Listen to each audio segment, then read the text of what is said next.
You should have saved me some.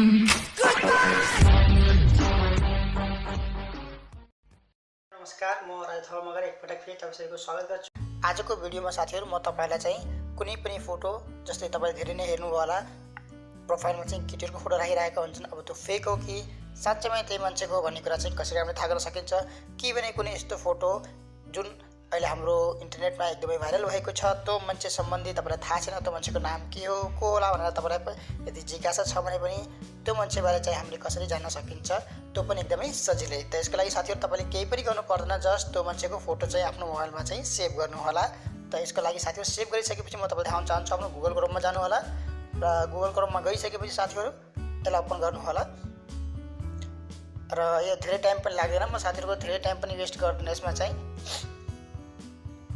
साथीले आफ्नो Google Chrome open गरिसकेपछि एक काम चाहिँ गर्न पर्ने छ। यो जुन यहाँ तीनटा डट देखिरहेको छ तपाईको मोबाइलमा, यसमा चाहिँ क्लिक गर्नु होला। र यसमा क्लिक गरिसकेपछि यहाँ एउटा अप्सन आउँछ साथीहरु, जुन म तपाईलाई देखाउन चाहन्छु। यो हाम्रो रिक्वेस्ट डेस्कटप साइट भनेर आएको छ साथीहरु, यसमा चाहिँ क्लिक गर्नु होला। र यसमा क्लिक गरिसकेपछि साथीहरु तपाईको जुन स्क्रिन छ त्यो चाहिँ अर्कै खालको, एउटा जुन हाम्रो ल्यापटपमा देख्न पाइन्छ हामीले त्यस्तै खालको आउने छ। त यो गुगल मैले यो आफ्नो सिम्पल www.google.com लेखेर तपाईले सर्च गर्न पनि सक्नुहुन्छ कि भने तपाईको मोबाइलमै भएको गुगल होस्टबाट पनि सर्च गर्न सक्नुहुन्छ। अप्सन चाहिँ म तपाईलाई भनिसकेको छु। यस्तोको लागि तपाईले आफ्नो यो जुन तीनटा डट छ यहाँ गएर रिक्वेस्ट डेस्कटप साइटमा चाहिँ क्लिक गर्नु होला। र यसपछि साथीहरु हामी चाहिँ यहाँ के गर्नु पर्छ भन्नुहुन्छ भने हामीसँग यहाँ इमेज छ, त्यही भएर हामीले चाहिँ यहाँ इमेजमा चाहिँ क्लिक गर्न पर्ने हुनेछ। हामीसँग किनकि इमेज छ त तपाईले पनि यो इमेजमा क्लिक गर्नु होला। इमेजमा जब तपाईले क्लिक गर्नुहुन्छ त यस्तो खालको यहाँ चाहिँ ओपन हुन्छ र यहाँ तपाईले हेर्न सक्नुहुन्छ एउटा क्यामेराको अप्सन छ। यो क्यामेरामा चाहिँ क्लिक गर्नु होला। क्यामेरामा क्लिक गरिसकेपछि साथीहरु तपाईले एउटा अप्सन हेर्नुहुन्छ अपलोड एन इमेज भनेर, यसमा चाहिँ क्लिक गर्नु होला। र यो यस्तो अप्सनमा क्लिक गरेपछि तपाई यहाँ अप्सन आउँछ चुज फाइल भनेर, यहाँ क्लिक गर्नु होला।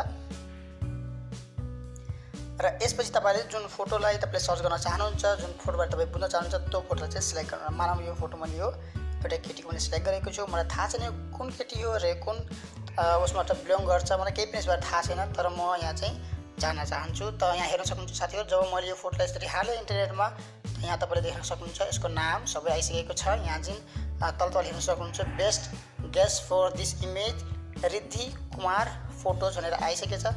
अब तपाईले नेटमा गएर रिद्धि कुमार भनेर तपाईले सर्च गर्नुभयो भने यो सम्मै तपाईले हैन सम्पूर्ण जानकारी पाउन सक्नुहुन्छ। र तपाईले यहाँ हेर्न सक्नुहुन्छ तल पनि उसको निकै नै धेरै नै जुन एउटा वेबसाइटमा पनि छ उसको फोटोहरु हैन, त्यस्तो टोटली यहाँ आइसकेको छ। र विभिन्न खालको उसको इमेजहरु पनि आइसकेका छन्। किनकि कतिपय हाम्रो साथीहरुले चाहिँ आफ्नो एफबी पोस्टमा चाहिँ या एफबी को पेजमा चाहिँ आफ्नो प्रोफाइलमा चाहिँ यस्तै फेक केटीहरुको इमेज अपलोड गर्छन् र विभिन्न साथीहरुलाई चाहिँ रिक्वेस्ट पठाएका हुन्छन् हैन, र हाम्रो कतिपय साथीहरुलाई भ्रमित पारेका हुन्छन्। त आशा गर्छु साथीहरुलाई यो सेटिङ एकदमै राम्रो लागेको होला। र यसपछि म तपाईलाई अझै एउटा यसैमै अर्को पनि एउटा गरेर देखाउन चाहन्छु। सेम टु अप्सन फोटोमा क्लिक गर्नु होला, अपलोड एन्ड इमेजमा क्लिक गर्नु होला साथीहरु। र जुन यो अप्सन छ चुज फाइलको यसमा क्लिक गर्नु होला। र मैले अझै एउटा इमेज राखेको छु। यो जुन फोटो छ साथीहरु तपाईले धेरै नै हेर्नुभयो होला, यो फोटो एकदमै भाइरल छ। हाम्रो प्राय जोकहरुमा पनि या अरू पनि पेजहरुमा चाहिँ एकदमै यो फोटो हेर्नको पाइन्छ। हामीले यो फोटो हेर्न हैन, अब यो को भन्ने कुरा चाहिँ धेरै जसो साथीलाई चाहिँ थाहा छैन हैन। अब यहाँको नाम चाहिँ के हो भने पनि सायद थाहा नहोला। त यहाँ तपाईले हेर्न सक्नुहुन्छ best guess for this image Yao Ming भनेर आइसकेको छ साथीहरु हैन। यो फोटो पनि छ। त यो फोटोको साथीहरु यहाँ देखिरहेछ, यो बेस्ट गेस लेखेर आइसकेको छ। याओ मिङ भन्ने चाहिँ उहाँको नाम रहेको छ। र उहाँ जुन छ यहाँ तपाईले देख्न सक्नुहुन्छ यो counter drying of the Chinese retired professionals basketball player, उहाँ चाहिँ बास्केटबल प्लेयर हुँदो रहेछ चाइनाको। त साथीहरु यसरी तपाईले जति पनि फोटोहरु छन् त्यो फोटोहरुलाई आफ्नो सजिलै गुगलमा अपलोड गरेर त्यसको पुरै हिस्ट्री चाहिँ जान्न सक्नुहुनेछ। त आशा गर्छु साथीहरुलाई यो सेटिङ एकदमै राम्रो लागेको होला। अहिलेको लागि म साथीहरुसँग बिदा चाहन्छु।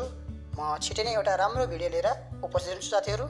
तबसम्मको लागि बाइ बाइ साथीहरु।